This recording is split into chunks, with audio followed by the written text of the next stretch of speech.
Alrighty, let's review the fuel system. Made a few updates since the last video on this and wanted to kind of review with you all what I decided to do for the fueling on the LBZ Duramax swap Suburban. Yukon, whatever you want to call it. All right, so first of all, finding a spot to mount this AirDog was a little tricky. With where the body comes down and the harness and everything else, I didn't find a lot of good areas to mount it. So I took some measurements, found a little pocket, and this now fits right up into the cab here. And I just notched a little bit of the, I guess, heat shield for the fuel tank. And it fits right there, primed it all, so it's, won't rust. So this is what we have going on. So you have the 1/2-inch supply line, so factory stainless lines going up to the motor, coming down to these quick connect fittings that come with the AirDog kit. 1/2-inch lines supplied by the AirDog. So you got a supply line going over to the engine inlet. Then we have from the tank, this tank one goes back up to the T filler connect fitting. That comes that T fitting with the port comes with the kit as well.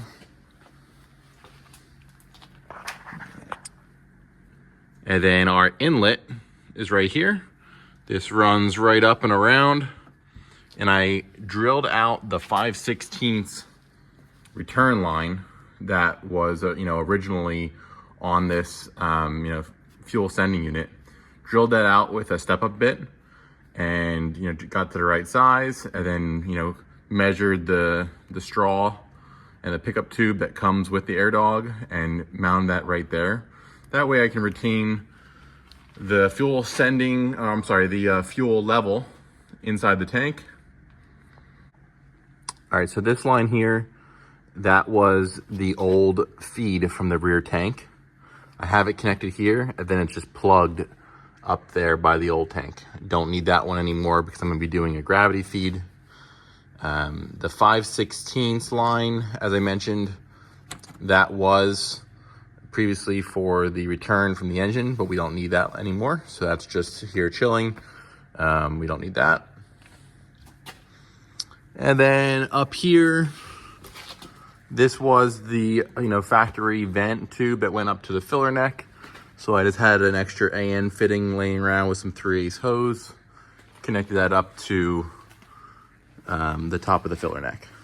All right, so this is what I did for the dual fuel tanks. I found this fitting online. Funny, so it's all stainless, TIG welded, 2-inch. Funny enough, it's for a commercial vacuum cleaner. So I found that online, and that was a nice little Y splitter. Used some 2-inch filler neck hose with the 2-inch filler neck itself adapter from the truck. Did a little Y connection, and then it's used 2-inch hose going down to the tank, so I have both tanks connected.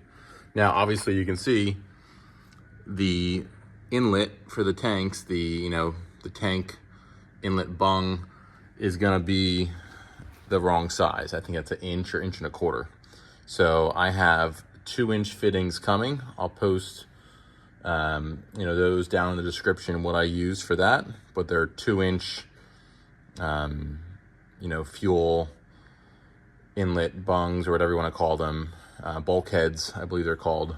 So that should work out nice. And then I'll have all 2-inch rather than the original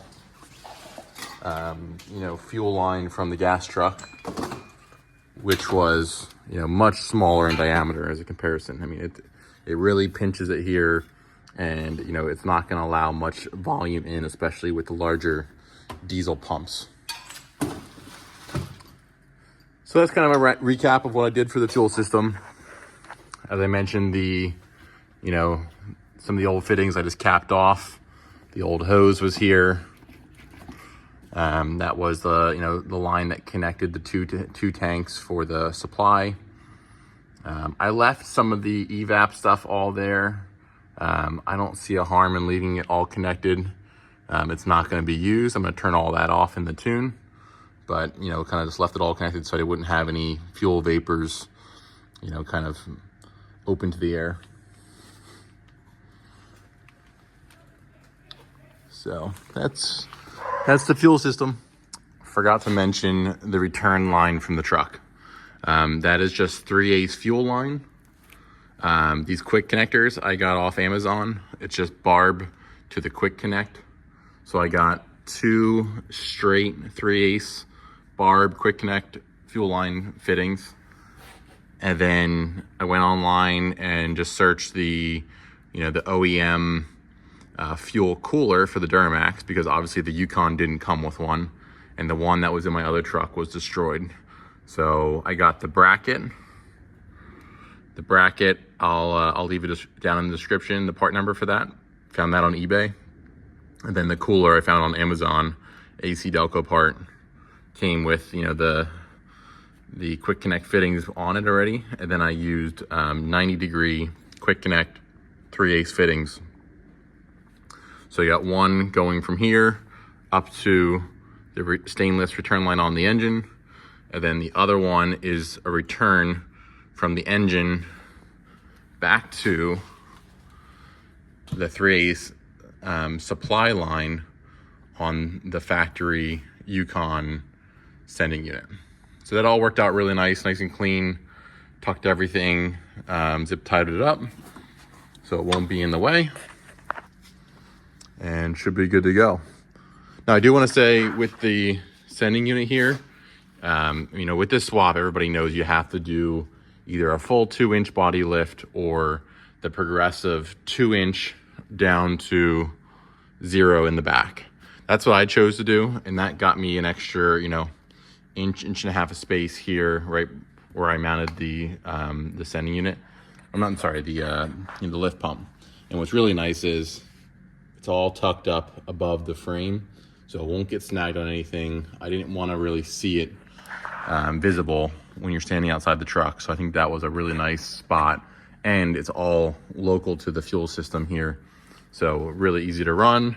Wiring harness that comes with the AirDog, just routing that up to the engine. And obviously, you have all the wiring harness that I'm gonna tuck up there nice and neat once we put the body back down. All right, so we're just wrapping up here. Soon we'll be putting the body back down and moving on to the exhaust.